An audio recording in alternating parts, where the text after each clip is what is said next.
teman saya, dan saya banyak bicara mengulas tentang psikososial. Kenapa ini penting, Bapak Ibu? Saya bekerja di klaster juga, kebetulan saya pernah menjadi trainer juga di Pusdiklat BNPB. Kita mengembangkan modul-modul tentang psikososial. Pertanyaannya masih sama, psikososial itu dalam sistem klaster masih dipegang oleh Kemensos dan BNPB dalam menyusun modul. Pelibatan teman-teman dari aspek psikologis ini masih sangat minim, padahal sebenarnya bisa sangat beririsan. Kalau kita lihat lagi, psikososial itu sederhana sekali, ya. Tujuannya satu, meningkatkan kapasitas individu, keluarga, dan lingkungan sosial. Dan sekarang kita mengenal namanya piramida psikososial, dan ini disepakati dari global, WHO, dan juga kebijakan yang ada di keilmuan, termasuk juga disepakati di Kementerian Kesehatan dan juga dari tingkat ilmu psikologi sendiri. Namun di dalam irisan itu kita sering sekali memang merasakan bahwa psikologi itu di mana dia berperan, seperti itu. Jadi, buku ini sebenarnya hadir itu adalah memposisikan, ya, dan dia lahir dari pengalaman sebenarnya. Jadi ketika saya turun ke lapangan, saya melihat banyak istilah-istilah yang kita temukan di, lapangan. Misalnya ada istilah, trauma healing, ya, ada istilahnya play therapy, ada istilahnya psikososial, tapi komponen paket itu sebenarnya terintegrasi itu seperti apa? Itu yang menjadi sebuah pertanyaan dan akhirnya kita sama Mbak Ahyani menghadirkan buku ini, seperti itu. Nah, kalau kita lihat sebenarnya piramida itu mungkin saya sedikit ini ya Mbak, share slide ya supaya teman-teman bisa melihat juga. Oke.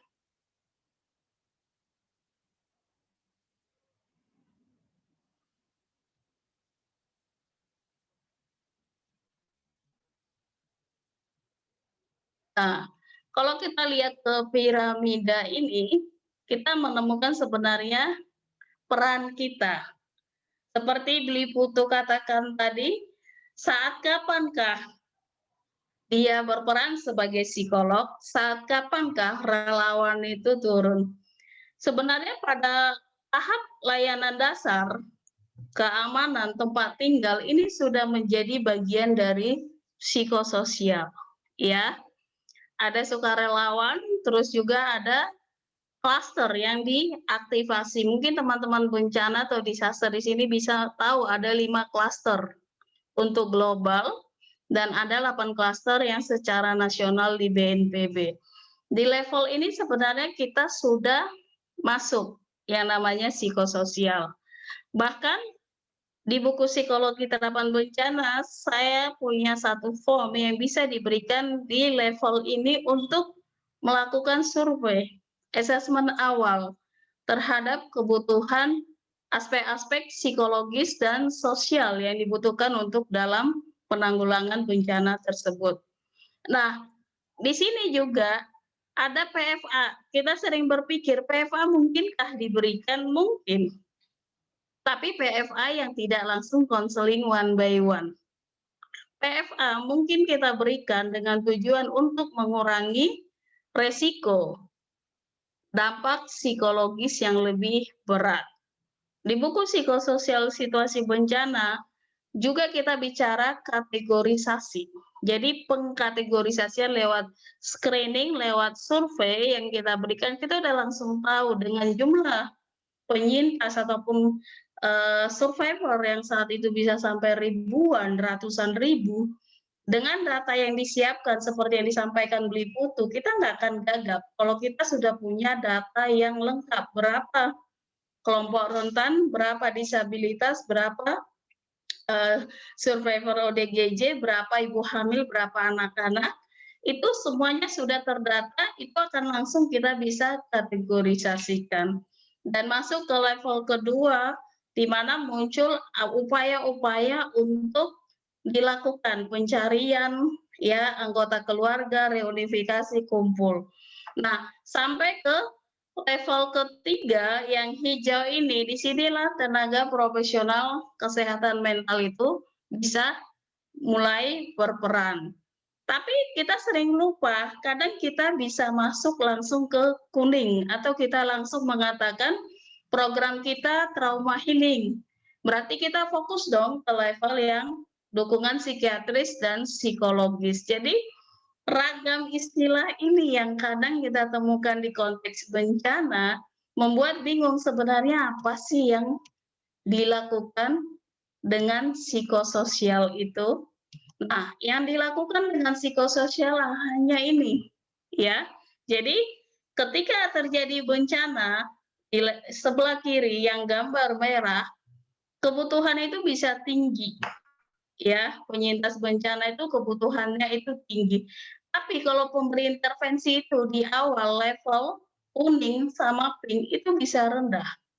Kenapa? Karena kebutuhan mereka lebih kepada kebutuhan rasa aman, berada di tempat yang aman, kebutuhan untuk melakukan reunifikasi, ketemu keluarga, membangun rasa aman, dan akhirnya ketika dari level 1, 2 kita menemukan ada kira-kira yang menunjukkan simptom-simptom butuh pelayanan konseling, maka kita membuat sistem rujukan.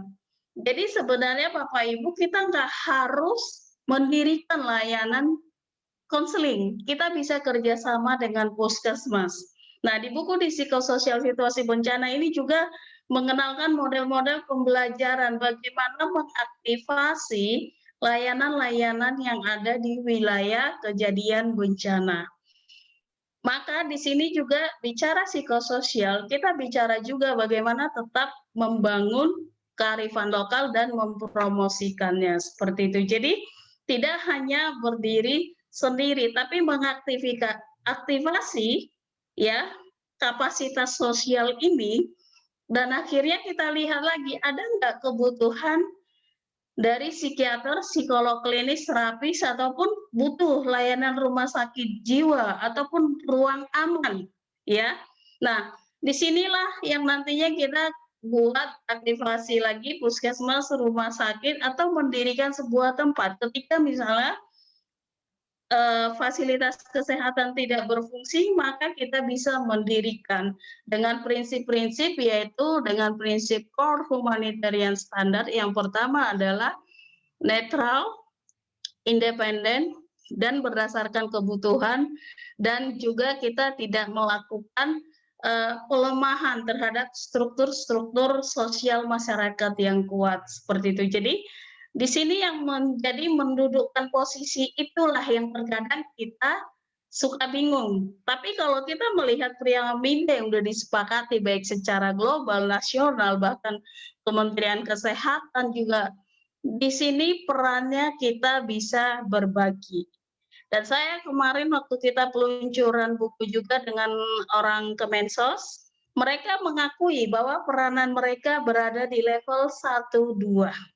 Dan di level 3, 4, mereka butuh rekanan, yaitu teman-teman psikologi maupun HIMSI atau psikolog, psikiater, tapi bagaimana dua ini juga tidak terpisah. Pertanyaannya, bisakah psikolog berperan dari awal, kedua, ketiga, keempat? Sangat bisa. Kenapa? Karena penyintas tidak selamanya orang yang kena shock dulu baru mengalami gangguan mental, tapi sebelumnya dia sudah punya potensi untuk itu dan punya, mungkin dia masih dalam tahap terapi pelayanan obat ataupun teman-teman yang bipolar seperti itu. Jadi ini semua bisa dilakukan secara terintegrasi kalau kita bisa memahami konteks ini. Begitu mungkin dari saya, Beli Putu. Oke, mungkin buat keduanya sambil kita menunggu tanya jawab gitu ya. Menarik sekali nih di piramida ini, tetapi saya juga pernah menjadi penyintas yang kemudian lebih lama sih dari Beli Putu, bahwa mungkin sesudah sekian bulan kemudian terlibat untuk lebih ke riset gitu. Jadi sudah ada kayak apa ya, pemisahan antara emosi saya dengan bagaimana saya kemudian menjalankan pekerjaan gitu. Nah, konteksnya lebih ke psikososial ini. Saya mendengar antara kalau tadi Beli Putu kan sangat menceritakan prosesnya. Kemudian Mbak Adel mulai bicara tentang bagaimana ini perlu dilihat secara konteks makronya karena tidak hanya dari perspektif psikologi nih harusnya gitu kan. Nah, maksud saya adalah konkretnya gitu, kira-kira si psikososial ini kita dudukannya seperti apa sih ketika Beli Putu sebagai seseorang yang lebih melakukan si psikologinya gitu, sementara Mbak Adel orang psikologi yang kemudian melihat secara lebih luas, secara konteks makronya, ngajain sih tadi bicara tentang ngajain dinas sosial, mungkin kalau di lapangan tagananya misalnya begitu, atau Karang Taruna dan seterusnya. Artinya itu mungkin bisa lebih diceritakan kalau berkenan ya. Iya. Oke, jadi saya dulu Mbak Delnya. Sebenarnya Mbak Pepi kalau saya sendiri bahkan memang sampai di bulan Januari, Februari, saya malah emang belum menjalankan praktek klinis malah ya. Karena memang pada saat itu setelah bencana yang tadi saya bilang, saya tidak mau mengidentifikasi orang-orang dulu sudah mengalami gangguan klinis kayak gitu. Jadi saya selalu, bahkan waktu itu misalnya ada beberapa yang sudah mau datang ke saya dan bilang kalau Mas saya ini sudah berduka sekali begini-begini. Apalagi kalau teman-teman kebayang kan banyak orang kebayang dengan gempa dan tsunami, tapi memang tidak akan kebayang dengan mudah tentang likuifaksi gitu. Karena likuifaksi ini dalam sejarah di dunia baru terjadi pertama kali sedahsyat ini di Palu gitu. Jadi memang ketika bencana itu terjadi, lalu kemudian banyak orang yang shock, yang segala macam, saya selalu bilang kalau nggak apa-apa dulu kayak gitu. Jadi emang saya melepaskan diri saya sebagai psikolog klinis pada saat itu. Tapi saya menempatkan diri saya dalam konteks yang punya pengetahuan. Saya waktu itu kayak gitu sih, Mbak. Jadi kayak yang misalnya nih memastikan orang-orang yang akan memberikan layanan psikososial terkait dengan misalnya keluarga tadi rasa aman. Terus kemudian bagaimana mereka memastikan bahwa terjadi struktur referral system, lalu kemudian bagaimana mendeteksi, kemudian bagaimana memberikan rekreasional. Karena kebetulan juga saya dapat ilmu yang berharga banget itu dari Friends of Waldorf, itu bahwa mereka juga sama sangat keras sekali juga yang ketika berdiskusi dengan kami bahwa tidak ada orang yang terganggu di sampai bulan kayak gini. Di bulan pertama, kedua, dan ketiga tidak ada. Apa yang mereka alami itu adalah kewajaran dan salah sekali kalau kita berpikir bahwa mereka menderita kayak gitu. Justru kita harus membangun itu semua. Nah, disitulah kemudian teman-teman, saya sendiri dengan yang lainnya mencoba untuk membangun sistem psikososial yang tidak berfokus pada masalah-masalah klinis, tapi justru yang seperti kata Mbak Adel tadi di dalam bukunya psikososial juga membangun kapasitas dirinya kayak gitu. Terutama ada yang tadi saya baru ingat, saya tadi lupa sempat bilang, yang saya bangun pertama banget ketika intervensi psikologis adalah nilai dan budaya yang ada di sini. Pendekatan itu kayak gitu. Makanya saya bilang, ketika banyak psikolog klinis yang datang ke Palu, terus saya biasanya langsung tegur. Saya biasanya tegur karena kan selama psikolog kan ya, waktu itu saya biasanya bilang, jangan bawa perspektif budayamu dong ke sini. Nanti kamu cuma ninggalin soalnya, kamu nanti sisain saya yang cuci piring di sini. Saya keras banget. Saya ingat waktu itu ada beberapa psikolog klinis yang ditempatkan di daerah Biro Maru. Biro Maru itu salah satu wilayah yang paling parah juga likuifaksinya. Jadi banyak banget memang orang-orang yang dalam tanda kutip sangat-sangat tertekan gitu.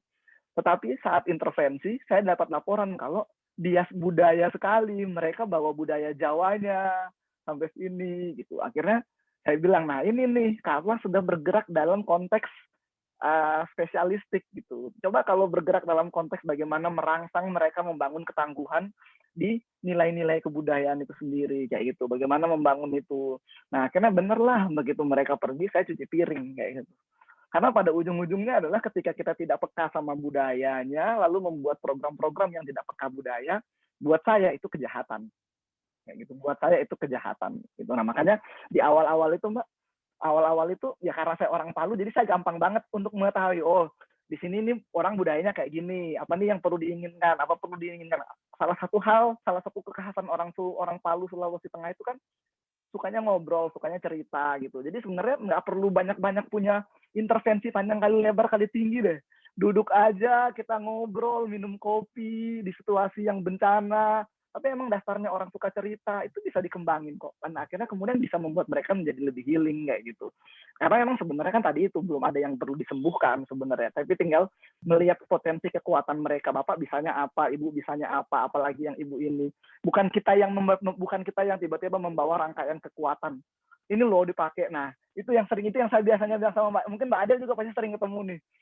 Ketika orang-orang yang hero ini merasa bahwa dia yang punya power, terus tiba-tiba datang bawa segambreng pekerjaan buat korban demi memenuhi tuntutan donatur kayak gitu. Ya, saya yakin Mbak Adel pasti tahu banget itu.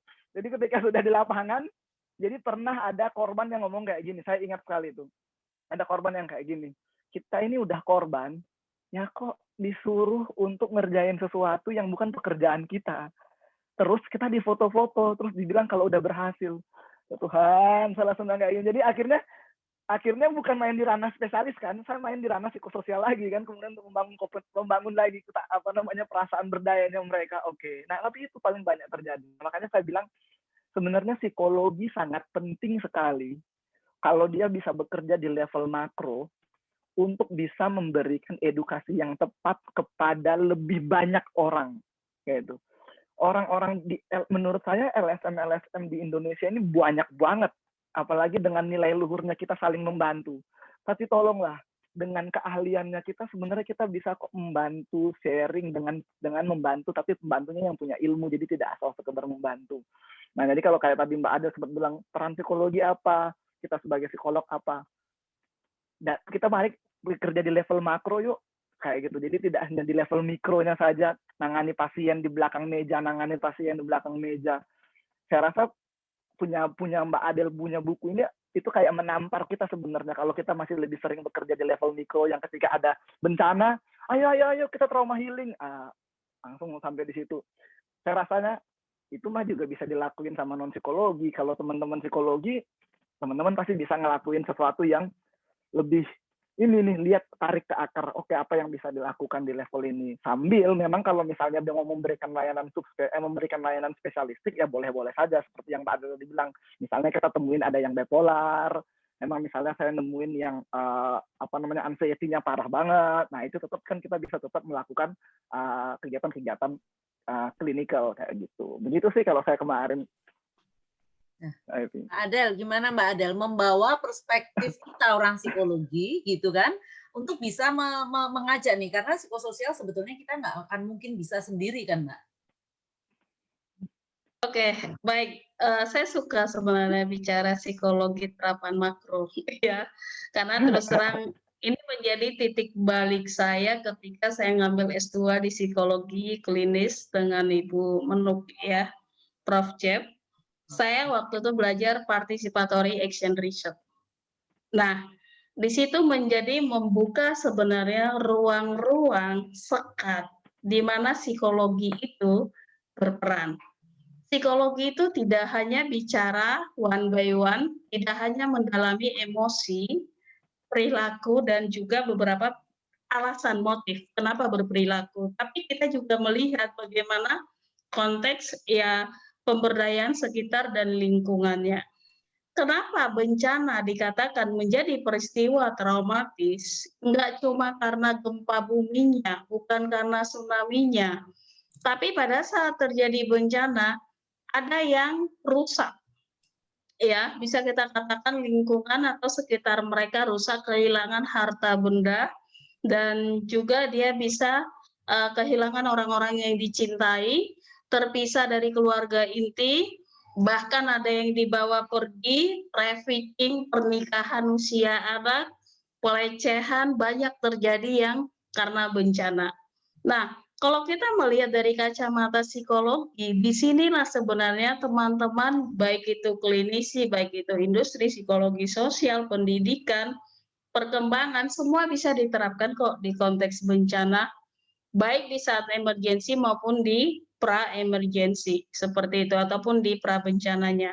Nah, bagaimana kita bisa mengaktifasi ini sebenarnya adalah ketika kita menyadari kalau saya personal, saya dulu ngambil psikologi S1 ataupun S2 karena saya ingin mempromosikan kesehatan mental seperti itu, bahwa itu yang sangat mudah diakses siapapun dan mereka bisa lakukan dengan memberdayakan dirinya.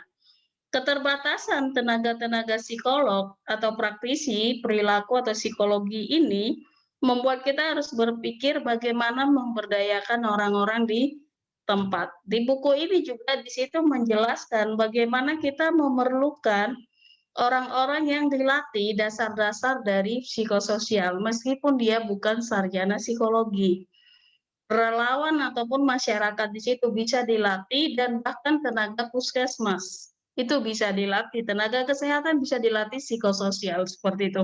Nah, yang menjadi pertanyaan adalah yang menarik. Tadi Bli Putu katakan banyak pekerja sosial atau NGO, LSM datang sepertinya run and hit atau hit and run seperti itu, datang berikan bantuan lalu pergi, atau seperti Sinterklas, charity base, memberikan bantuan secara logistik. Tapi sebetulnya setelah itu lewat, kalau kita lihat lagi fase emosi terjadinya bencana, paling ngedrop sebenarnya para penyintas ini adalah di tahun ke-1 dan ke-2 setelah bencana. Ketika pemberi bantuan, LSM, NGO sudah pergi dan mereka bingung. Yang biasanya ada dapur umum tinggal datang makan, ada tenda, ada tempat tinggal, ada bantuan, ada uang jatah hidup seperti itu, sumbangan yang diberikan. Di tahun ke-1 atau tahun ke-2 itu sudah tidak ada, maka mereka akan merasa frustrasi. Sehingga di buku itu dikatakan angka kejadian tinggi untuk suicide, bunuh diri, bukan pada tahun ke-1 dan ke-2, tapi setelahnya. Kenapa? Karena mereka merasa tidak berdaya. Kalau ditanya pengalaman seperti tadi ada yang bertanya, apa yang dilakukan? Mungkin saya cerita ke Bli Putu atau teman-teman, ketika saya ke Palu di bulan Desember, saya melihat mall yang runtuh, dan saya baru datang, ada satu tempat di tempat depan mall itu pusat untuk game online. Baru diangkat 10 orang jenazah dari situ oleh petugas di bulan Desember. Dan saya melihat kepada mall itu, kemungkinan masih ada banyak yang terjebak. Kalau kita lihat, juga ke ruko di pantai Talise, itu semuanya mall-mall hancur. Saya bertanya ke diri saya, kalau saya punya keluarga atau saya yang punya aset itu, stres banget ya. Saya punya sumber mata pencaharian semuanya ngedrop, hilang. Nah, kenapa kita perlu bicara psikososial menjadi sebuah keharusan? Dalam mandatori kita sebenarnya, dalam Interagency Standing Committee, itu dikatakan psikososial ini punya klaster koordinasi tersendiri dan dia bisa masuk ke subklaster baik mata pencarian, air bersih, shelter, tempat tinggal maupun pendidikan kesehatan. Di sini dia memperkuat sehingga masalah-masalah chaos ya, budaya, lingkungan itu tetap dijaga. Sehingga kalau pergi pemberi bantuan di tahun ke-2, kota itu tidak berubah secara drastis polanya dan mereka tidak bingung. Karena dari awal sudah konsep kapasitasnya ditingkatkan seperti itu. Jadi kalau kita katakan lagi, kita memang nggak bisa melarang orang memberikan bantuan. Tapi pemberi bantuan tolonglah baca peraturan kepala BNPB, bagaimana standar pemberian bantuan, apa yang perlu dilakukan, perlindungan-perlindungan yang diberikan, tidak boleh memfoto misalnya dan mengupload anak-anak seperti itu. Jadi ada nilai-nilai yang kita harus pegang seperti itu. Tapi yang terpenting sebenarnya Mbak Pepi ataupun teman-teman semua, siapapun yang akan pergi ke lokasi bencana, at least harus mendapat pelatihan tentang core humanitarian standar. Karena ini bagi kami orang-orang emergency response, kalau kita tidak memiliki ini akan chaos. jadwal-jadwal politik, agenda politik, bantuan yang Betul, selalu betul. dikaitkan dengan SARA, ya. Ya. Jangan terima bantuan itu logonya seperti ini, itu dari Ya. sini. Nah, itu akan muncul semua. Tapi kalau kita sudah belajar tentang konteks core humanitarian standar, maka kita akan mengurangi bias-bias ini. Maka kita bisa memberikan dukungan betul-betul netral dan independen serta mempromosikan ketangguhan begitu. Ini nyambung, Mbak Adel, nyambung dari room chat dari Bu Sulis. Kebetulan itu kolega sekarang saya di Tarakan di Kalimantan Utara dan Bu Sulis itu dari Kalimantan Utara. Selamat sore Bu Sulis. Jadi itu isunya adalah bahwa sedih banget sudah kena bencana tetapi kemudian menjadi agenda politik. Itu sesuatu yang sangat wajar dan ternyata Bu Sulis dan teman-teman di Kalimantan Utara itu sangat sering mengalami gitu ya. Jadi apa ya? Tadi kalau kata kuncinya mengaktifasi, kata kuncinya kita meningkatkan kapasitas diri, tetapi ya mereka tuh datang. Jadi kita orang psikologi sebaiknya seperti apa nih merespon kayak oke, apakah mengedukasi dari tim tagananya atau seperti apa? Gimana Mbak Adel? Mungkin bisa sharing ke kita.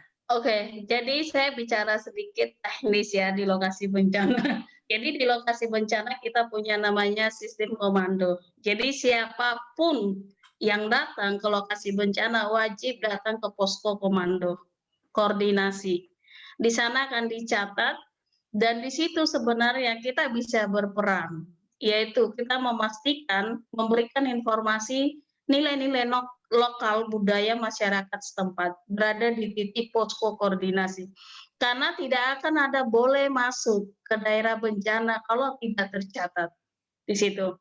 Dan di sini sebenarnya adalah peran kita mempromosikan yang namanya core humanitarian standard ataupun standar inti kemanusiaan. Cuma ada 4 kok, ya.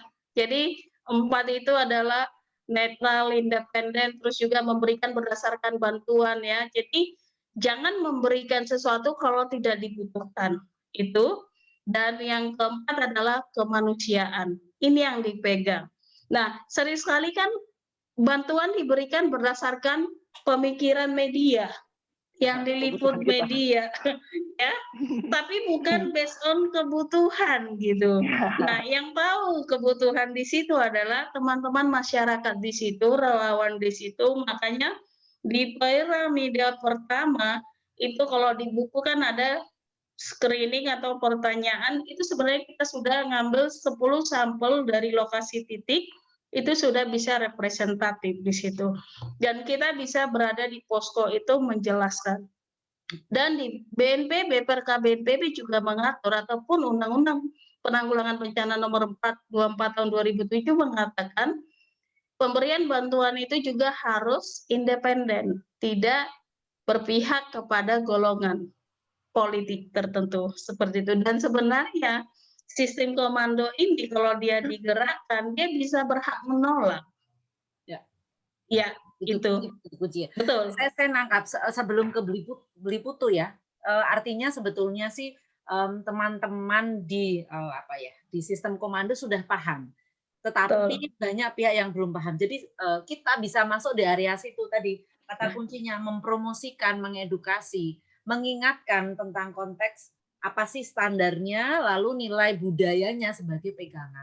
Ada banyak pertanyaan, tapi teman-teman saya tidak urut, tetapi semua akan coba saya sampaikan. Saya ingin supaya kita bisa beralur. Yang belum tersentuh tadi adalah tentang anak, Mbak. Gitu ya. Saya kalau boleh ini ada teman lama, ya, yang dia concern banget kalau udah sama anak tuh, berapi-api. Mbak Ganis, open mic dong, sapa Mbak Adel sekalian. Ngomong sendiri, jangan aku yang ngomong. Halo Mbak Adel. Wah, hai Mbak. Salut dengan konsistensi Mbak Adel ya, sejak dulu kala pokoknya. Mas Mbak, selain nanya cerita sedikit ya. Oke. Pengalaman anak, Mas ya. Oke. Iya. Lokal wisdomnya itu nas itu. Oke, minta izin. Oke, dan selamat ya untuk bukunya ini. Saya jadi pengen ikut beli, dan penulisnya Ahyani itu teman seangkatanku, tadi ketemu di di forumnya psikologi, terus lagi kuliah Mbak Yaninya. Jadi selamat. Terus Beli Putu juga kita pernah ketemu di sebuah kantin di JNM yang cerita yang mungkin sangat membekas dan saya jadi apa ya, reminder gitu ya ketika kita itu siapa, di mana kayak gitu, terus apa yang bisa kita lakukan karena peran kita dengan latar belakang pengalaman dan juga keilmuan ya kayak gitu. Makasih Putu sudah selalu mengingatkan untuk belajar dulu dari masyarakat sebelum datang gitu ya. Mbak Ada, saya pengen tanya nih Mbak tentang bagaimana memastikan mengawal tadi kan saat ini sudah ada posko komando gitu ya. Saya juga dengar di Merapi juga sekarang anunya nggak bisa sembarang masuk nih. Kamu bawa ransel, mau maca itu berlagak seperti volunteer kemudian masuk tuh udah nggak bisa gitu. Nggak Artinya bisa. di tingkat praktis sudah mulai jalan gitu ya. Tentang core humanitarian standar tadi saya setuju banget bahwa sebelum masuk dipastikan sudah tahu apa tuh standarnya gitu ya. Salah satunya adalah memberikan bantuan itu berdasarkan kebutuhan. Jadi sejauh mana nih memastikan bahwa apa yang akan dilakukan kepada masyarakat, terutama sih kaum rentannya adalah anak-anak itu, mereka juga terlibat dalam penentuannya apa yang akan terjadi, apa yang akan mereka dapatkan atau apa yang akan mereka lakukan itu bagaimana memastikan mereka terlibat. Saya pernah melakukan penelitian bersama Pepi juga di pasca bencana, jadi di earthquake waktu itu Bantul, salah satunya adalah dari kacamata anak. Mereka tuh salah satunya, saya nanya tuh waktu itu, kamu pendapatmu gimana tuh apa kalau ada saya tunjukkan tuh gambar SD yang tiba-tiba ada SD Pundi Amal atau SD yayasan bla bla bla gitu. Menurutmu gimana gitu? Aku nggak suka. Ada yang nggak suka, ada yang menerima bahwa nah itu kan mereka yang ngasih bantuan toh Mbak gitu. Tapi ada yang nggak suka juga, wong itu sekolahanku misalnya gitu. Nah di luar itu juga ada yang mereka sudah bisa mengidentifikasi siapa mbak-mbak atau mas-mas yang mereka sukai gitu loh. Ajakan kegiatan seperti apa yang lebih mengena buat mereka. Nah, sejauh mana sampai saat ini 2020 Mbak itu kan 2006 ya gitu. Pelibatan anak-anak dalam apa ya menjaga agar apa ya kerja-kerja psikososial itu tetap memastikan bahwa mereka tuh dilibatkan gitu loh sebagai subjeknya juga gitu loh, nggak terus jadi objek tadi kayak Putu tadi dapat berapa Pak krayon tadi satu anak gitu kan nggak nanya dulu pasti mau gambar mereka pasti kan gitu siapa yang bilang gitu ada temuan saya dulu tuh apa yang kamu lakukan apa yang paling kamu rindukan tuh ya sekolah waktu itu terus apa yang kamu lakukan gitu aku nyepeda terus lihat oh walaupun gedung sekolahnya itu runtuh tapi dengan bersepeda ke sekolah itu membuat mereka senang gitu jadi suara-suara anak ini sejauh mana difasilitasi untuk mengawal apa ya kerja psikososial ini. Makasih Mbak Ada. Nanti saya mau bertanya. Oke, langsung ya Mbak Pepi. Baik.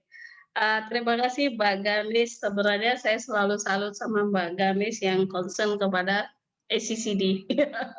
Ya, jadi saya setuju. Kita bicara waktu itu saya kebetulan alumni Save the Children yang concern kepada child protection in emergency. Jadi kalau bicara perlindungan anak di situasi bencana, tidak hanya perspektif orang dewasa, tapi kita melakukan pertanyaan. Jadi ada sebuah tools, mungkin teman-teman atau Mbak, yang namanya adalah kaji cepat. Jadi rapid need assessment, kaji cepat kebutuhan, ini bisa digunakan sebagai alat bertanya, menggali kebutuhan anak. Seperti itu. Jadi kalau bisa lihat di websitenya Save the Children juga ada, ya termasuk juga panduan untuk bagaimana menerapkan perlindungan anak di situasi darurat bencana itu juga ada. Nah, untuk Merapi saat ini mungkin ketika di lokasi pengungsian sudah terjadi, maka sebenarnya psikososial ini juga sudah mulai bisa diaktifasi dengan melakukan kaji cepat kebutuhan. Walaupun tidak akan terjadi bencana, tapi dengan melakukan pendataan kaji cepat kebutuhan untuk anak-anak ini sangat penting. Saya punya pengalaman ketika di Aceh gempa tahun 2017 atau 2016 yang terbaru 2017 kali ya. Di sana saya melakukan pendataan tentang kebutuhan anak-anak perempuan yang remaja ya. Jadi bagaimana aspek gender dan tantangannya bagi mereka. Betul yang disampaikan tadi bahwa anak-anak itu dipaksa orang tua untuk ngantri bantuan karena wajah anak lebih wajah muda dikasih belas kasihan. Tapi sebenarnya itu sudah menyalahi, itu sudah masuk kepada eksploitasi seperti itu. Nah, yang kedua juga adalah anak-anak laki-laki dia lebih disuruh bekerja upahan, ya, untuk jadi dia tidak sekolah, kerja upahan di sawah setengah hari dapat 30.000 dan dia tidak sekolah karena untuk membantu kebutuhan dari keluarga. Dan kita juga menemukan saat melakukan data survei, anak-anak perempuan dengan si ibu berada di sungai mencuci untuk hari-hari, keperluan ataupun aktivitas domestik. Dan yang menunggui bantuan itu lebih banyak anak-anak. Seperti itu. Jadi peran-peran ini yang kadang memang menjadi perhatian juga. Jadi saya setuju di saat bencana kita gagap iya. Kenapa? Karena kita tidak bicara tentang kesiapan, kesiapsiagaannya di prabencana. Dan kalau kita kembali melihat hal apa yang dilakukan bertanya tadi, bagaimana partisipasi anak di situasi menentukan bantuan, jadwal bermain ya, walaupun datang bantuan kadang teman-teman NGO atau LSM ini ya buat kegiatan banyak banget, lebih sibuk anaknya daripada ibunya gitu ya.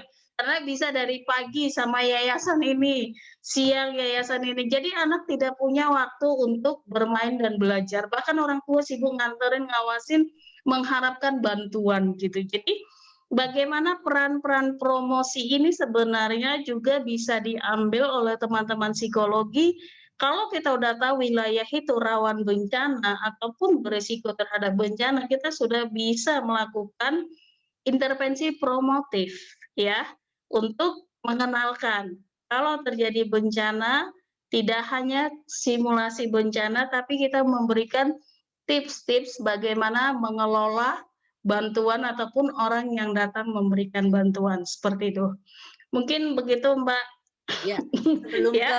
saya nanti pengen dengar juga Mas Putu Ya. dengan lanjutan cerita apa namanya krayon 10 itu ya, itu tagline kita hari ini. Tetapi saya ingin mengundang juga yang saya tahu itu senior saya yang juga sama-sama konsistennya tentang anak dan pendidikan, Mbak Dian Fikri gitu. Apa nih apa namanya masukannya tentang konteks psikososial Mbak? Yang bisa kita masukkan karena benar sih saya tuh inget banget sampai dulu ya zaman KKN saya gempa tuh akhirnya KKN-nya dipercepat gitu itu tuh anak-anak mau tidur itu nggak bisa karena apa ya itu tadi Mbak jadwalnya pagi dengan LSM ini jam 9 jam 10 ini gitu ya nggak happy sih menurut saya orang dia tuh mau ya tadi mau penean nggak bisa mau sepidaan nggak bisa karena dan acaranya tuh hampir semuanya sama gambar nyanyi gitu loh. Nah, apa Mbak yang bisa kita pelajari Mbak Dian Fikri mungkin bisa berbagi Mbak? Ya, makasih Pepi. Ya, terima kasih juga Mbak Adel, Bli Putu untuk insight-nya yang cukup menarik ya sore ini jadi penghangat hujan-hujan di Jogja sore ini itu.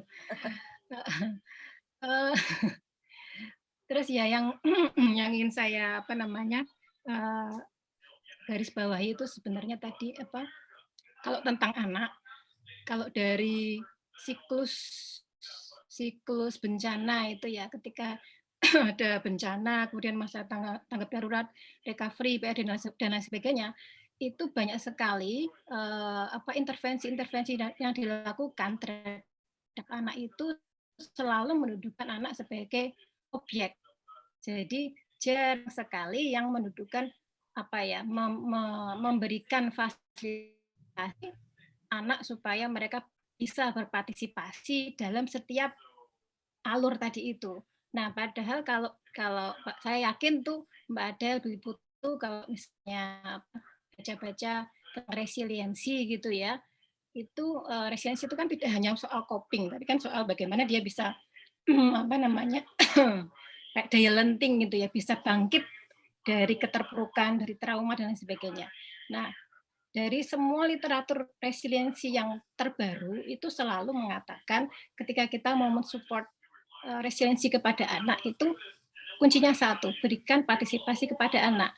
Nah, ini yang saya lihat itu dalam apa namanya masih banyak itu lembaga-lembaga NGO internasional atau apa relawan-relawan yang lupa tentang prinsip itu, sehingga akhirnya tadi anak-anak itu jadikan objek, suruh ngantri apa bantuan dan lain sebagainya. Padahal kalau mereka dilibatkan gitu ya, itu saya pernah wawancara dengan tapi bukan di wilayah yang sangat parah. Jadi dia terkena dampak bencana, tapi karena wilayahnya tidak terlalu parah sehingga bantuannya jarang ke sana.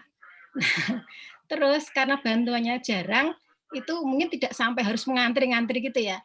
Nah, itu mereka itu malah menjadikan bantuan yang datang itu sebagai media permainan bagi mereka gitu. Kalau misalnya apa namanya mereka itu keliling dari posko satu ke posko lain di desa mereka untuk cari bantuan, nanti mereka kumpul terus mereka lomba, aku dapat yang paling banyak loh. Itu ada anak di Bantul seperti itu. Jadi mereka itu menggunakan apa ya situasi yang ada untuk bisa membantu membangkitkan dirinya gitu. Karena memang mereka cerita waktu itu ya orang tua mereka itu malah ngomong kalau udah nggak usah melu-melu, orang usah balik ke rumah, nggak usah ikut-ikutan bapak ibu untuk membersihkan rumah, nggak usah ikut membantu apa membangun rumah lagi, itu urusannya orang tua, orang dewasa. Anak-anak udah main aja.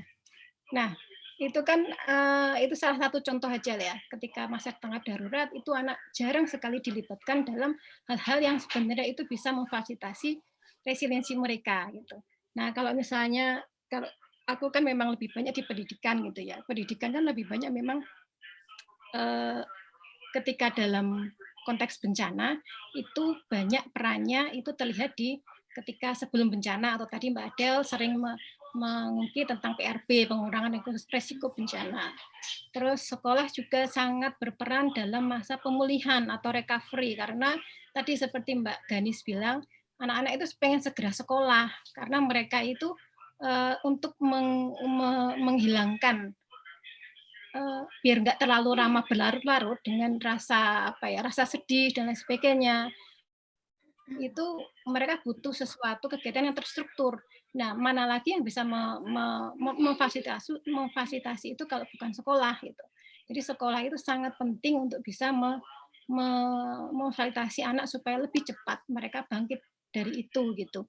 Nah, itu mungkin saya bisa minta komentar dari Mbak Adel dengan Beli Putu tentang bagaimana sih menurut Mbak Adel dan Beli Putu untuk partisipasi anak gitu ya yang bisa diberikan oleh lingkungannya dalam setiap tahapan bencana ini. Mungkin di Beli Putu bisa sharing di Palu kemarin pengamatannya seperti apa. Itu saya pengen tahu sekali tentang itu. Itu aja Mbak. Oke, makasih Mbak Dian. Iya, Beli Putu dulu mungkin ya tadi. Kemudian apa yang terjadi dengan cerita 10 krayon gitu ya. Kemudian apa yang bisa kemudian tadi ke arah supaya anak lebih diberi ruang gitu, nggak hanya objek kalau bahasanya Mbak Dian, dan memang itu yang sering terjadi ya. Beli Putu, silakan. Oke, ya baik. Sebenarnya jadi saya bencana kemarin itu selalu bilang jadi hadiah yang terlambat datang itu buat saya. Jadi tahun 2015 dulu sebelum saya keterima PNS, saya emang ingin sekali ke Jerman buat kos gitu. Terus pas bencana totalnya dapat hadiah itu. Jadi diajarin orang Jerman, terus habis itu saya dapat ke Jerman. Nah pada saat pelatihan saya di Jerman untuk kebencanaan, di situ bener-bener saya sampai yang merinding biasanya, merinding bacanya, belajarnya. Bagaimana mereka menempatkan anak sebagai bukan sebagai objek itu, tapi sebagai sumber aspirasi dalam kebencanaan. Jadi kalau misalnya apa yang harus dilakukan sama anak, apa yang dilakukan, nah Tapi itu untungnya sudah saya dapat juga sebelum bencana. Jadi kalau krayon, cerita yang 10 krayon itu waktu itu ceritanya kayak gini waktu itu. Jadi saya datang gitu kan, bawa keranjang gitu. Jadi sudah asesmen, lalu sudah dikasih tahu juga sama dari Jerman bahwa jadi dari Jerman itu yang ngelatih kami, dia kasih tahu kayak gini. Jangan menambah beban pekerjaan anak-anak di taman pengungsian hanya untuk memenuhi kebutuhanmu ngajakin bermain. Emang semua anak mau ikut permainanmu?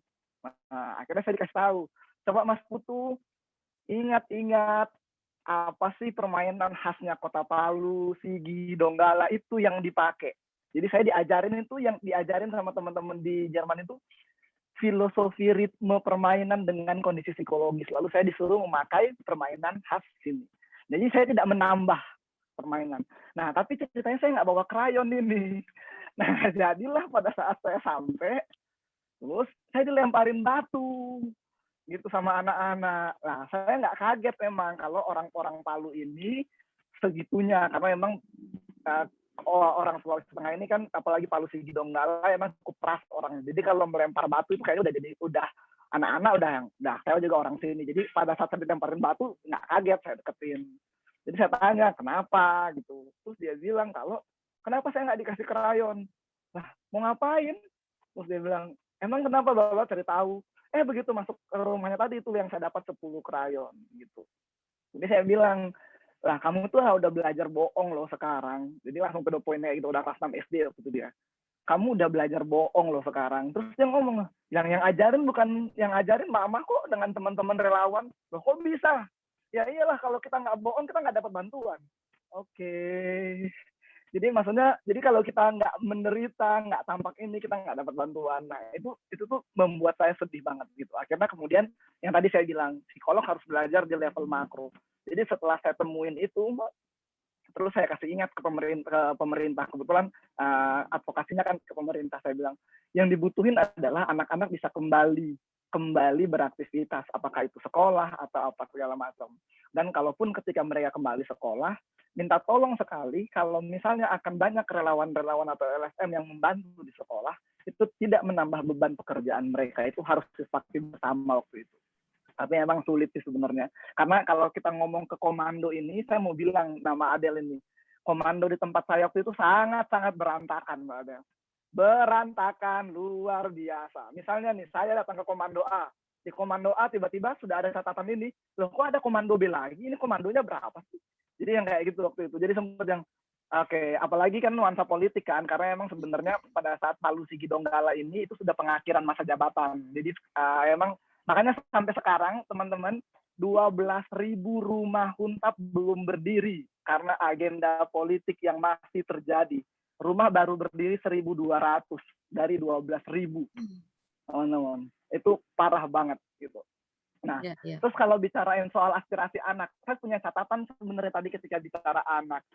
Saya dapat kasus waktu itu, ada kasus tentang pelecehan yang dilakukan oleh anak-anak di Huntara. Gitu kan. Jadi anak-anak ini melakukan permainan pelecehan di Huntara. Gitu. Nah, nyambung ke Mbak Adel waktu itu. Saya sempat sampai berantem sama beberapa LSM yang berbicara soal child protection. Jadi saya sampai bilang, apa sih yang teman-teman child protection lakukan gitu? Kok bisa sampai terjadi kejadian seperti ini kayak gitu? Kok bisa anak-anak saling memperkosa temannya sendiri gitu? Mereka masuk ke dalam kamar, mereka masuk ke ke bilik-bilik kamar mandi umum, terus kemudian pakai ini. Itu sih sebenarnya sudah tidak kaget. Waktu di Jogja juga dulu, waktu di Merapi kan saya juga di situ. Jadi cukup sering itu. Nah, tapi kemudian di teman-teman di child protection saya bilang waktu itu, ini mesti jadi autokritik buat kita. Kita proteksi anak-anak yang mana sih sebenarnya? Jangan-jangan kita memproteksi anak-anak untuk kebutuhan kita, bahwa mereka sudah terjamin ini-ininya, tetapi kita lupa misalnya pelanggaran bagaimana anak-anak menonton live show tentang orang tuanya yang berhubungan seks. Karena kemudian saya capek menangani piring by piring ini, Mbak. Saya capek menangani, saya disuruh menghilangkan traumanya. Enggak lah, saya kumpulin lah anak-anak ini, 30 orang. Jadi saya ajak ngomong tentang perilaku seks orang tua, dan mereka jujur dengan polosnya. Kami nonton tiap malam orang tuanya kami nge-seks di Huntara. Kayak gitu. Jadi ya udahlah, akhirnya saya kembaliin aja ke pemerintah nih. ya pemerkosaan nggak akan selesai, orang live ditonton di depan mata kok. Jadi saya bilang kayak gitu. Nah makanya penting banget waktu itu akhirnya saya bilang sama mereka, ajak anak-anak buat diskusi, ajak anak-anak buat dirapatin, buat kita tanya mereka maunya apa, libatkan itu. Saya ingat saya menekan DP3A untuk bilang waktu itu, aktivasi dong forum anaknya. Kok ini Dinas Perlindungan Anak nggak diaktifasi forum anaknya. Tapi itu masalah juga Mbak Adel, karena klaster anak adanya di Kemensos, bukan di DP3A. Masalah lagi. Aduh, ini Indonesia kesana kemari gitu lah letaknya. Terus akhirnya DP3-nya bilang, Pak Ardi, kita nggak bisa call intervensi, itu punyanya Kemensos yang anak. Ya elah, Indonesia kapan sih misalnya nggak selesai soal ego sektoralnya. Gitu. Akhirnya balik lagi tuh, di DP3A kita bicarain soal bagaimana mengajak aspirasi anak, termasuk bicara soal seks, tapi di Kemensos lain lagi gitu. Akhirnya itu yang sering terjadi, Mbak. Jadi maksudnya sebenarnya kalau saya garis bawahi, masalah yang paling kompleks ketika berhadapan dengan bencana bukan dengan masyarakatnya, tapi dengan antar pemerintahnya yang masing-masingnya bekerja dengan cara-caranya yang tidak koordinasi. Itu yang saya alami banget di sini. Ya, bisa ngerasain. Nah, mungkin Mbak Ada lebih ke mengomentari ini. Kita nih teman-teman baik yang psikolog maupun teman-teman yang praktisi gitu ya, pendamping-pendamping itu, mungkin Mbak Adel bisa berbagi bagaimana kemudian mengkomunikasikan berbagai institusi gitu. Ada daerah yang satgasnya sudah bagus gitu. Udah komandonya bagus. Oke, semua bantuan masuk sini dulu baru kami distribusikan gitu.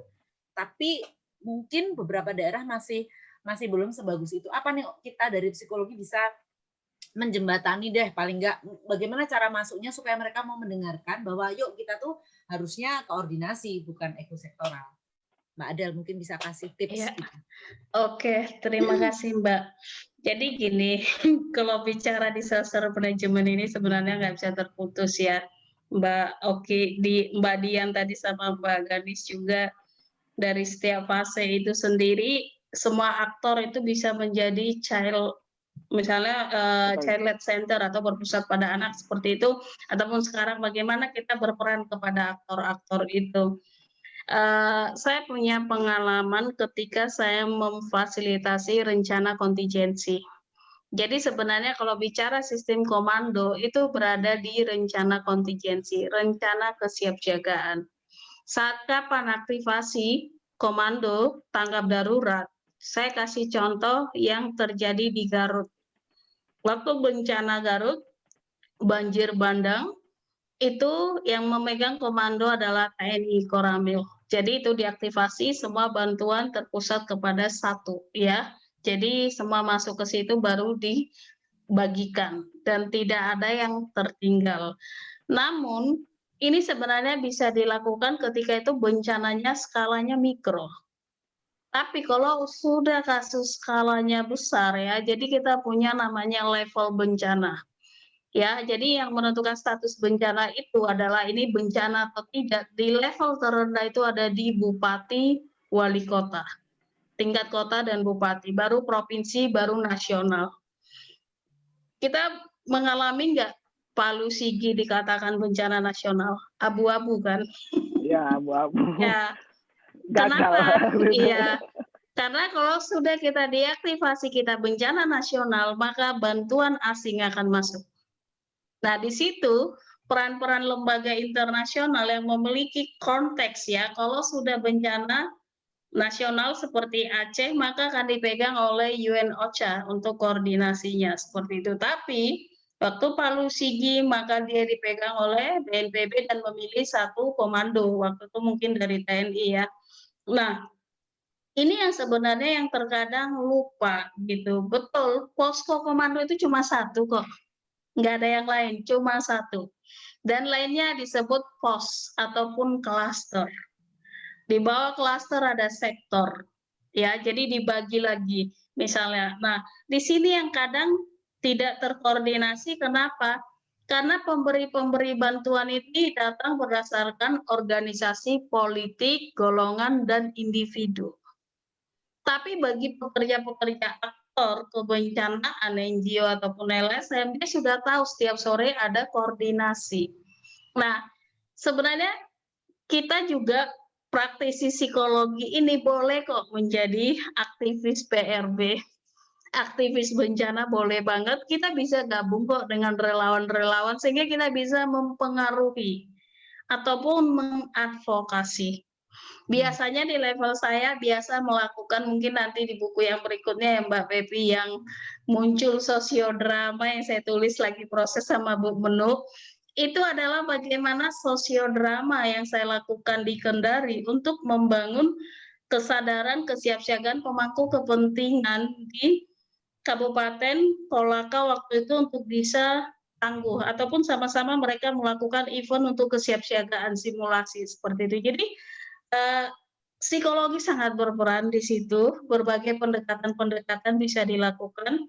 Bahkan untuk yang Gestalt approach juga saya gunakan untuk membangun kesadaran untuk pembuatan peraturan-peraturan kebijakan dan sangat aplikatif sebenarnya. Teman-teman bisa menggunakan tools-tools ilmu yang kita pelajari di bangku pendidikan, itu bisa diterapkan di sini. Dan mungkin sedikit saya tergelitik dengan Mbak Dian sama Mbak Ganis tadi, sebenarnya kita sudah melakukan yang namanya child-led partisipasi. Jadi partisipasi yang dipimpin penuh oleh anak. Itu bisa dilakukan lewat konsultatif, kolaboratif, dan kegiatan bersama. Dan ini bisa dilakukan dengan tidak bawa pulpen checklist, tapi kita melakukan diskusi.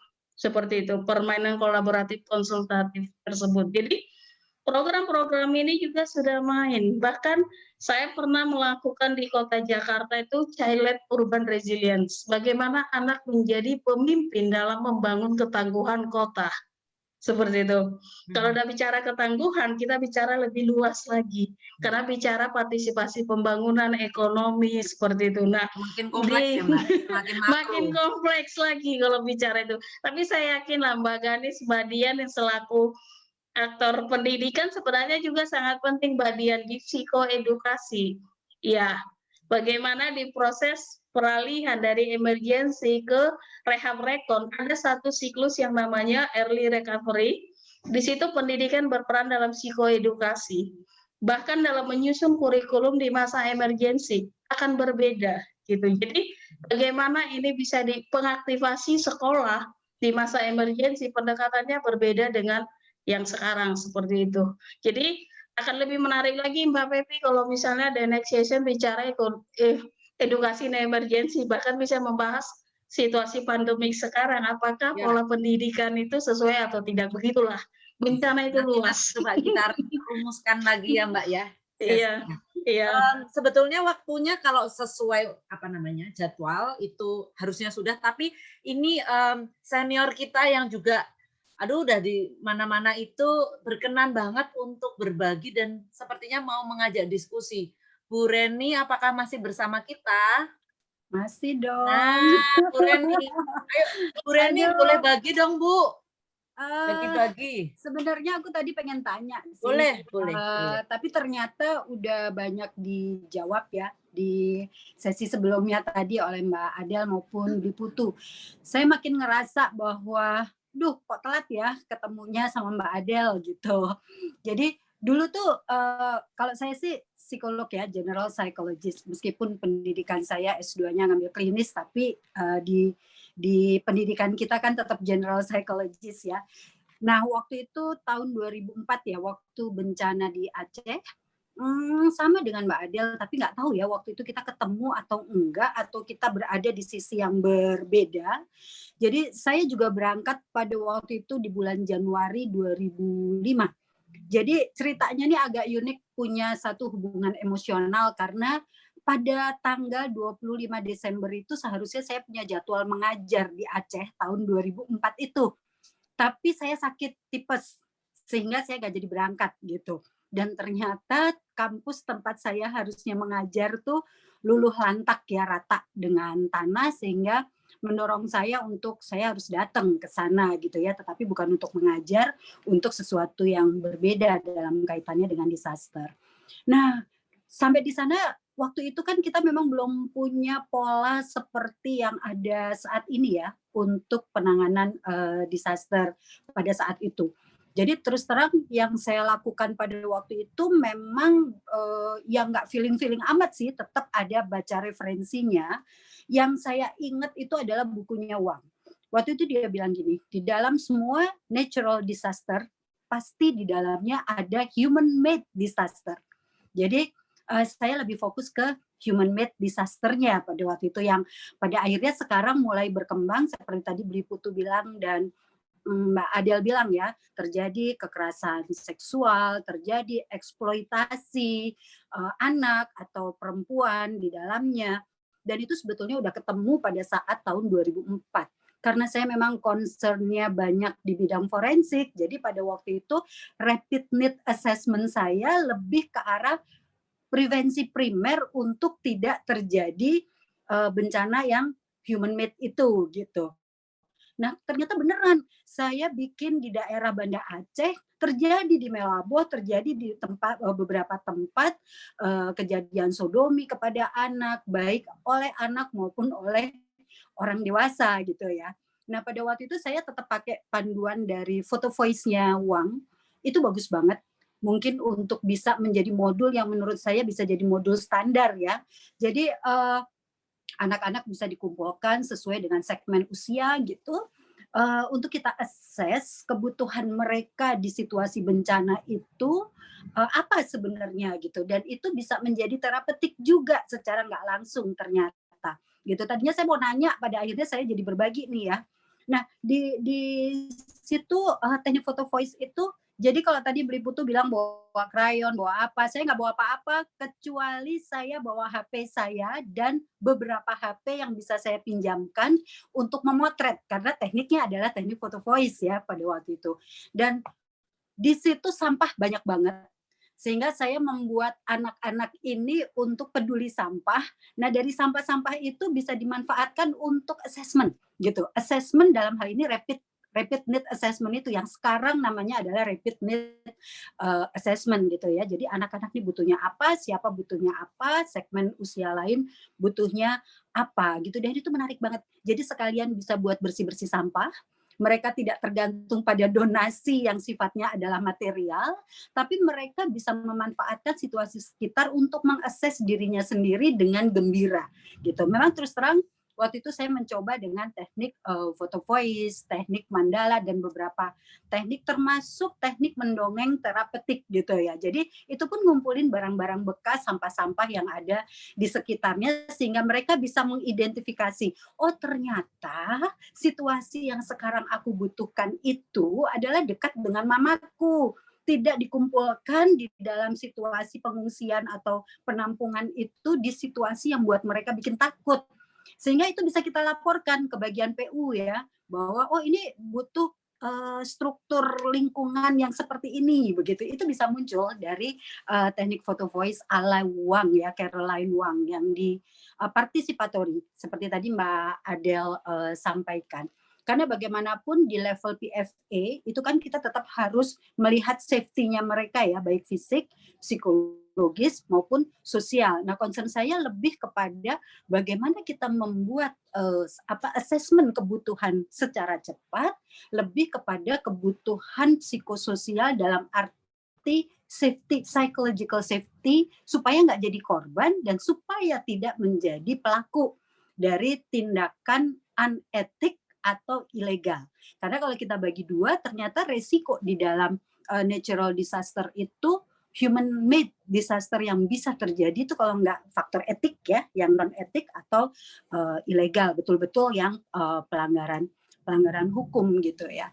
Jadi saya kepengen sih saran jadinya buat Mas buat Bli Putu, buat Mbak Ada ditambahin dong khususnya mungkin buku berikutnya gitu ya yang isinya ini khusus tentang rapid need assessment yang di dalamnya ada kondisi psikososial sebagai prevensi primer, prevensi sekunder, prevensi tersier untuk kaitannya dengan human made disaster yang ternyata selalu terjadi.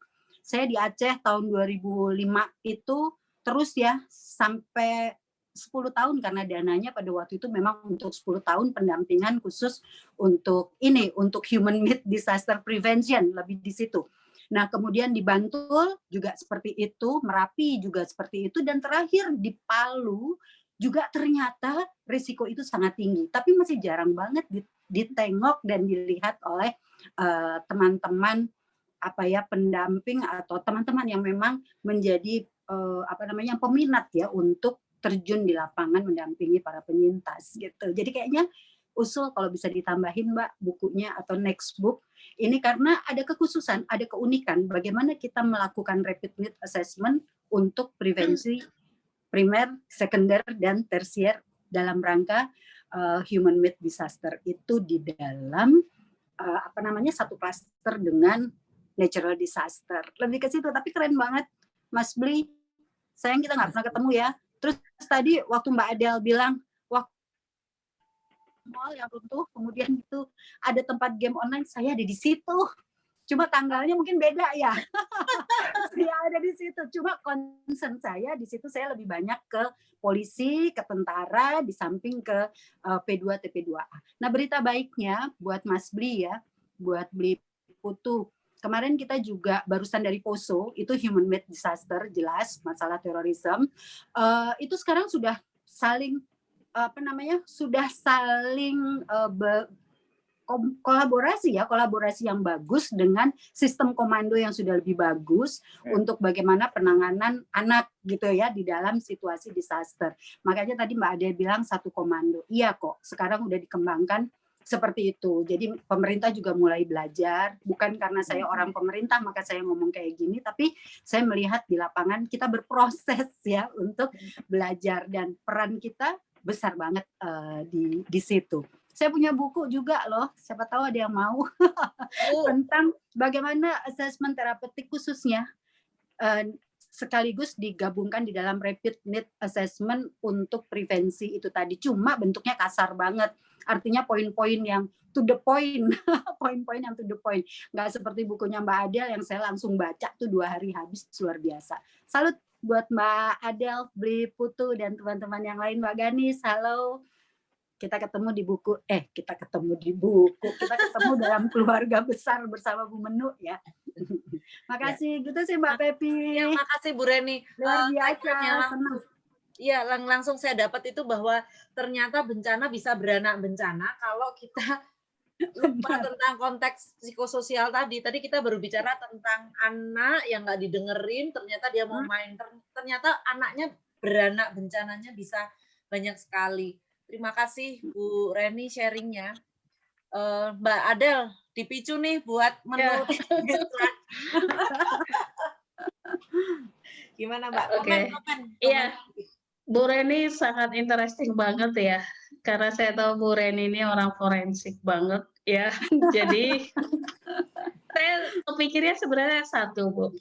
Kita membuat sesuatu itu adalah ketika dia ada digunakan ya, bisa digunakan oleh teman-teman versi umum dan juga yang dengan profesinya seperti itu.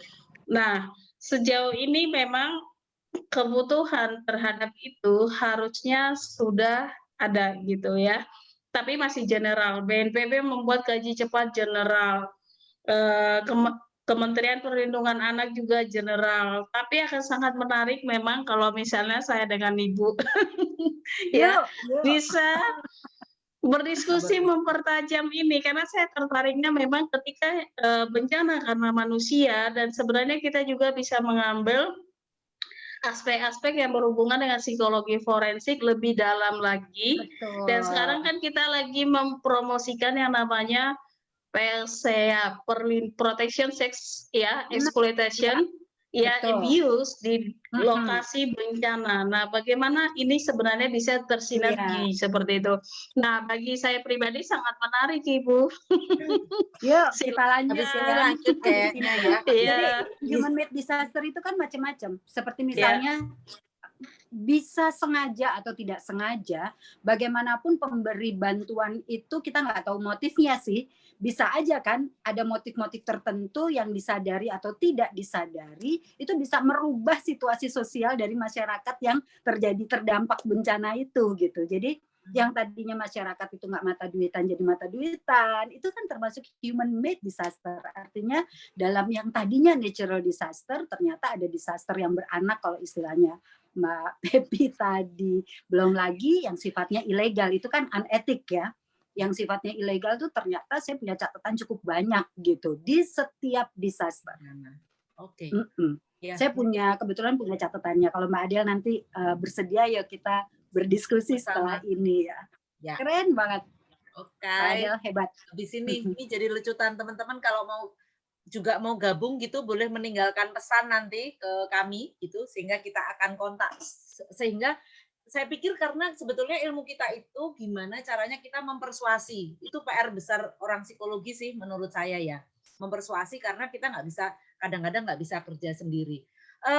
Mohon maaf sekali karena waktu, tetapi saya merasa pertanyaan ini akan menjadi closing yang sangat menarik, yaitu refleksi. Ini pertanyaan dari Bu Eli, kalau boleh saya ringkas, refleksi dari Mbak Adel maupun Bli Putu sebagai personal ketika dulu punya pengalaman menjadi penyintas, lalu akhirnya melakukan kerja atau pendampingan psikososial. Sepertinya Mbak Adel dulu, baru nanti Bli Putu ya, karena yang psikolog Bli Putu di akhir aja psikolog ya. Sekarang Mbak Adel aja dulu, sekarang dari makro ke mikro.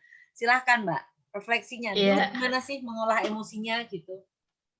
Sebetulnya kalau refleksi saya sebetulnya ada juga di buku Psikologi Terapan Bencana yang saya tulis di bab terakhir.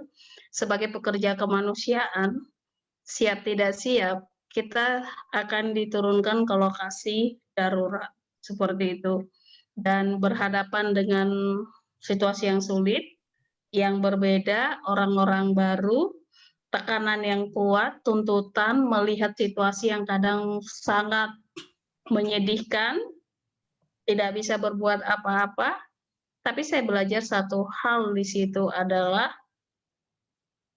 yang saya lakukan adalah duduk dan mendengar saja itu sudah sangat membantu. Jadi kalau saya tipe yang bertemu orang, saya mendengar orang, saya bisa kuat. Seperti itu. Jadi misalnya saya lagi ngerasa situasi itu sulit, pekerjaan sulit, saya akan datang ke orang dan saya lebih memilih untuk berbicara bersama, walaupun saya sebagai pendengar, tapi itu sudah sangat membantu, seperti itu. Jadi lebih kepada keluar dari diri kita, tidak menutup kesedihan, stres itu dalam diri, tapi kita keluar melakukan, nanti itulah menjadi terapi healing tersendiri dengan melakukan, seperti itu, Mbak. Oke, makasih.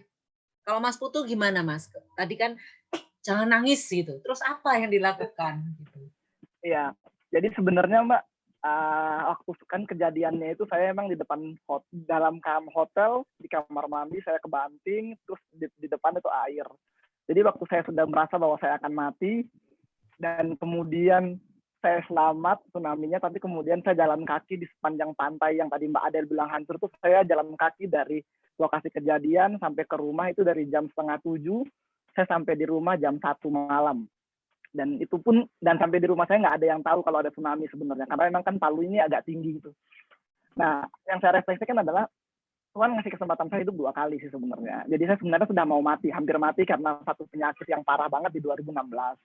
Terus tiba-tiba 2018 hampir mati lagi dan dikasih kesempatan lagi hidup. Jadi ketika Bubo waktu itu bilang aktivasi dirimu dan buat tidak menangis, teman-teman bisa kebayang pagi hari itu benar-benar ya udahlah, hidup buat orang, hidup di lapangan aja. Saya benar-benar nggak healing diri saya dulu, karena Bubo waktu itu bilang kayak gitu. Saya ikuti saran Bubo. Lalu begitu udah jam 6 sore, nangisnya bukan lagi nangis gitu, tapi karena keingat selalu di jam 6 kan kejadiannya, jadi berantakan banget gitu. Nah mulai dari situlah akhirnya saya berpikir kalau kalau Tuhan ngasih saya kesempatan hidup lagi 2 kali nih, saya nggak tahu dikasih kesempatan nggak lagi yang ketiga. Nah akhirnya saya mutusin buat saya mau kerja deh untuk ini, saya mau kerja deh untuk lakukan ini, jadi kerja kemanusiaan. Nggak mau bilang kerja kemanusiaan, tapi saya suka bilangnya, kalau tadi Mbak tadi bilang saya psikolog di sini, saya sekarang malah sudah berubah sih. Kalau di sini saya sekarang orang-orang biasanya kenalnya jadi mental health influencer yang ngomongnya di level makro banget. Saya sekarang jarang banget tangani pasien, saya udah nggak ngomong itu karena buatku sudah waktunya sekarang saya sedang di level kebijakan. Jadi saya senang nih ketemu Mbak Adel nih. Jadi siapa tahu besok Mbak Adel bisa saya undang ke Palu karena memang rencananya di tahap 2 besok di Januari sampai Desember kita akan menggodok banget ini perda yang akan menggabungkan subklaster di satu kabupaten supaya kalau ada bencana, karena kalau sekarang ini sudah ada dokumennya, kami sudah susun dokumen kebencanaan berbasis kesehatan mental sudah jadi, kita juga sudah buat perbuknya, nanti tinggal perdanya. Nah mungkin nanti siapapun orang-orang hebat yang saya temui hari ini nih bisa datang memberi sumbangsi untuk itu. Dan saya selalu berharap ya psikologi pada akhirnya tidak hanya main di satu orang, tetapi kita bisa hadir lebih luas kayak gitu untuk bicara di level makro yang sangat-sangat membutuhkan sentuhan cinta dan empatinya teman-teman di sebagai psikolog semua kayak gitu sih. Oke. Makasih Mas Bli Putu. Jadi kalau tadi Mbak Adel adalah Sorry keluar, Pep, gitu. sorry Ya, Pep. boleh nih.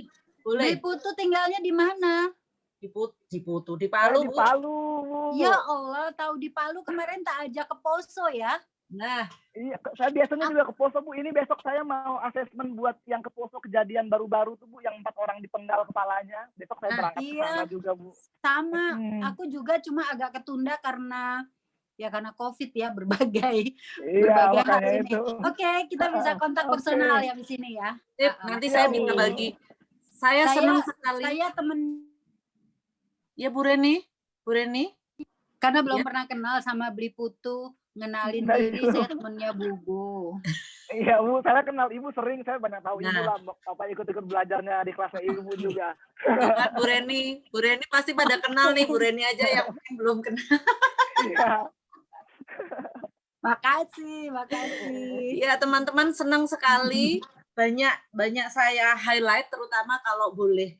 Kalau saya ulang lagi nanti jadinya satu sesi lagi. Tetapi beberapa poin psikososial adalah satu, kita orang psikologi perlu mempromosikan, mengajak bahwa ketika kita bicara penanganan bencana, kita perlu fokus untuk kembali ke kapasitas diri, bukan belas kasihan tadi, untuk kekuatan supaya bisa kembali menjalani kehidupan sehari-hari. Dan itu kerja kita yang perlu semakin kita dorong. Tadi kalau turunannya banyak terkait isu anak, terkait isu kesehatan mental, dan seterusnya. Nanti rencana kami akan menulis artikel ini sehingga kalau teman-teman mau melihat resumenya nanti akan kami bagi linknya untuk ke web Wiloka gitu ya, supaya kita bisa kembali melihat catatan-catatan proses hari ini. Sekali lagi terima kasih, dan satu hal saya sendiri pribadi senang sekali karena akhirnya bisa mempertemukan banyak pihak di sini yang tadi fokus ke anak, yang tadi fokus ke forensik gitu ya, kemudian fokus ke kesehatan mental, kita bisa bertemu di forum sore ini. Buat saya itu luar biasa. Terima kasih untuk narasumber yang hebat, Mbak Adel, Bli Putu, juga teman-teman yang berkontribusi, Bu Reni yang mau berbagi gitu, walaupun tadi mendadak dikabari, Mbak Dian Fikri, Mbak Ganis, dan teman-teman semuanya. Untuk yang ingin beli bukunya, ada di Bukalapak ya, Mbak Adel ya, dan ada nomor yang sudah saya tulis di chatroom gitu. Nanti juga bisa sih WA ke Wiloka untuk menanyakan link atau nomor untuk pesan buku gitu. Nah, sebelum ditutup, mungkin kita bisa foto bersama kali ya, buat teman-teman yang berkenan untuk membuka video supaya kita bisa bikin kenang-kenangan, karena hari ini tuh buat saya juga hal besar karena akhirnya bisa memulai sesi belajar buku gitu. Ayo buka video dong. Ya, open kamera. Brilian udah siap? Siap, Mbak. Oke, boleh dikasih aba-aba ya, Bril. Kamu juga open dong. Nah, mana Bril? Oke. Brilian kasih aba-aba ya. Kayaknya ada 2 ya. 2 atau 3 slide, Bril. Kamu masih mute. April? Bisa satu slide, Mbak. Oke. Satu aja kah? Dua gaya boleh deh. Baik. 1, 2, 3. Oke, satu lagi. Baik, saya save dulu ya. Belum di-save ya.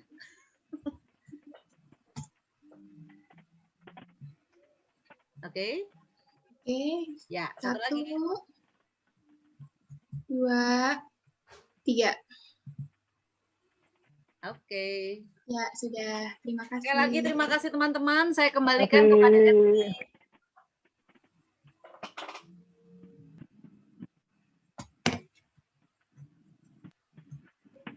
Baik, terima kasih. Terima kasih duluan Terima kasih Bu ya. Reni. Sama-sama. Baik, terima kasih kepada teman-teman semua yang sudah bergabung. Acara pada sore ini cukup memberikan insight yang sangat luar biasa bagi kita semua. Marilah kita tutup acara pada kali ini dengan doa sesuai dengan keyakinan masing-masing. Terima kasih. Untuk teman-teman yang ingin live, dipersilahkan. Makasih Mbak Pepi semuanya. Makasih ya, Mbak. Tim Makasih. Liloka, Beli Putu. Liloka. Makasih, Mbak Adel. Pepi, Lagi. selamat sore semuanya. Dadah, Pepi. Terima kasih, Mbak Adel.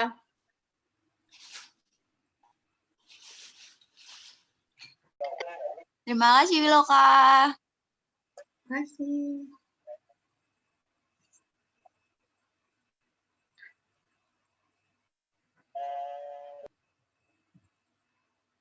Mbak Pepi masih di mute. Oke, aku end meeting tinggal berdua. Wes. Ya. Thank you.